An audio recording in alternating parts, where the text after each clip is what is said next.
União da alma e do corpo. Em que momento a alma se une ao corpo?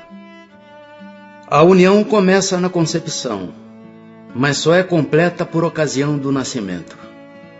Desde o instante da concepção, o espírito designado para habitar certo corpo, a este se liga por um laço fluídico que cada vez mais vai se apertando até ao instante em que a criança vê a luz.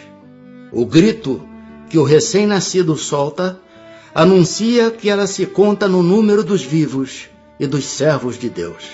É definitiva a união do espírito com o corpo desde o momento da concepção?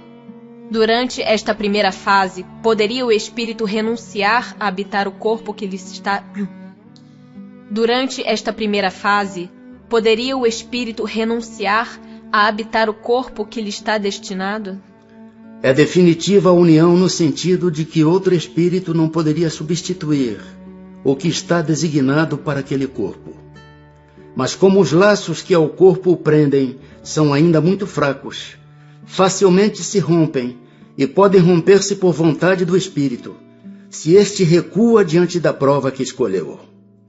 Em tal caso, porém, a criança não vinga. Que faz o espírito se o corpo que ele escolheu morre antes de se verificar o nascimento? Escolhe outro. Qual a utilidade dessas mortes prematuras?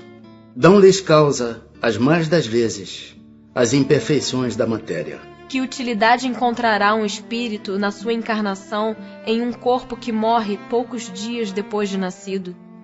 O ser não tem então consciência plena da sua existência. Assim, a importância da morte é quase nenhuma. Conforme já dissemos, o que há nesses casos de morte prematura é uma prova para os pais. Sabe o espírito previamente que o corpo de sua escolha não tem probabilidade de viver? Sabe-o algumas vezes. Mas se nessa circunstância reside o motivo da escolha, isso significa que está fugindo à prova. Quando falha por qualquer causa a encarnação de um espírito, é ela suprida imediatamente por outra existência? Nem sempre o é imediatamente. Faz-se necessário dar ao espírito tempo para proceder à nova escolha, a menos que a reencarnação imediata corresponda à anterior determinação. Uma vez unido ao corpo da criança, e quando já lhe não é possível voltar atrás, sucede alguma vez deplorar o espírito a escolha que fez? Perguntas se como homem se queixa da vida que tem? Se desejara que outra fosse ela? Sim. Se arrepende da escolha que fez?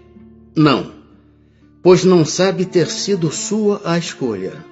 Depois de encarnado, não pode o espírito lastimar uma escolha de que não tem consciência.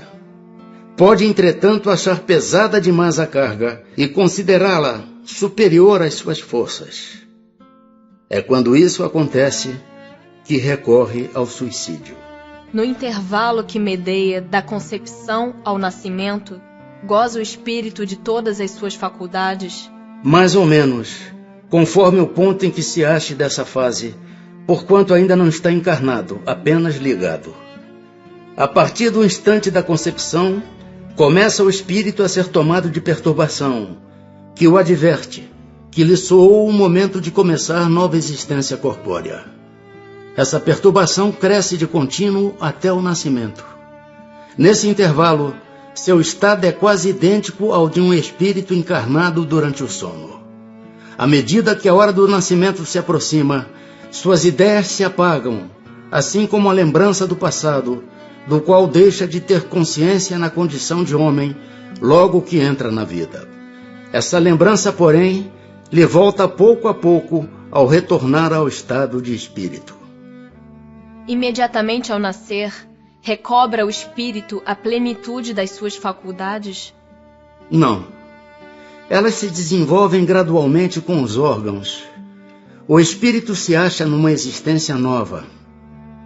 Preciso é que aprenda a servir-se dos instrumentos de que dispõe. As ideias lhe voltam pouco a pouco como uma pessoa que desperta, e se vê em situação diversa da que ocupava na véspera. Não sendo completa a união do espírito ao corpo, não estando definitivamente consumada, senão depois do nascimento, poder-se-á considerar o feto como dotado de alma? O espírito que o vai animar existe, de certo modo, fora dele. O feto não tem, pois, propriamente falando, uma alma, visto que a encarnação está apenas em via de operar-se. Acha-se, entretanto, ligado à alma que virá a possuir. Como se explica a vida intrauterina? É a da planta que vegeta. A criança vive vida animal. O homem tem a vida vegetal e a vida animal, que pelo seu nascimento se completam com a vida espiritual. Há de fato, como o indica a ciência, crianças que já no seio materno não são vitais? Com que fim ocorre isso? Frequentemente isso se dá, e Deus o permite como prova, quer para os pais do recém-nascido, quer para o espírito designado a tomar lugar entre os vivos. Entre os natimortos, alguns haverá que não tenham sido destinados à encarnação de espíritos? Alguns há, efetivamente, a cujos corpos nunca nenhum espírito esteve destinado. Nada tinha que se efetuar para eles. Tais crianças, então, só vêm por seus pais. Pode chegar a termo de nascimento um ser dessa natureza? Algumas vezes, mas não vive. Segue-se daí que toda criança que vive após o nascimento tem forçosamente encarnado em si um espírito? Que seria ela se assim não acontecesse? Não seria um ser humano. Que consequências tem para o espírito o aborto? É uma existência nulificada e que ele terá de recomeçar. Constitui crime a provocação do aborto em qualquer período da gestação? Há crime sempre que transgredis a lei de Deus. Uma mãe, ou quem quer que seja, cometerá crime sempre que tirar a vida a uma criança antes do seu nascimento. Por isso que impede uma alma de passar pelas provas a que serviria de instrumento o corpo que se estava formando.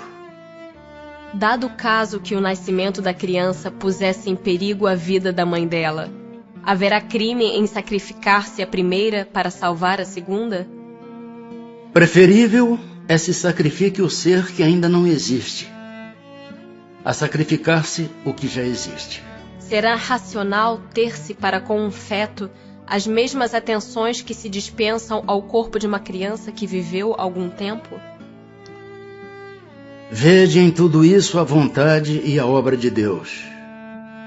Não trateis, pois, desatenciosamente, coisas que deveis respeitar. Por que não respeitar as obras da criação, algumas vezes incompletas por vontade do Criador? Tudo ocorre segundo os seus desígnios, e ninguém é chamado para ser seu juiz.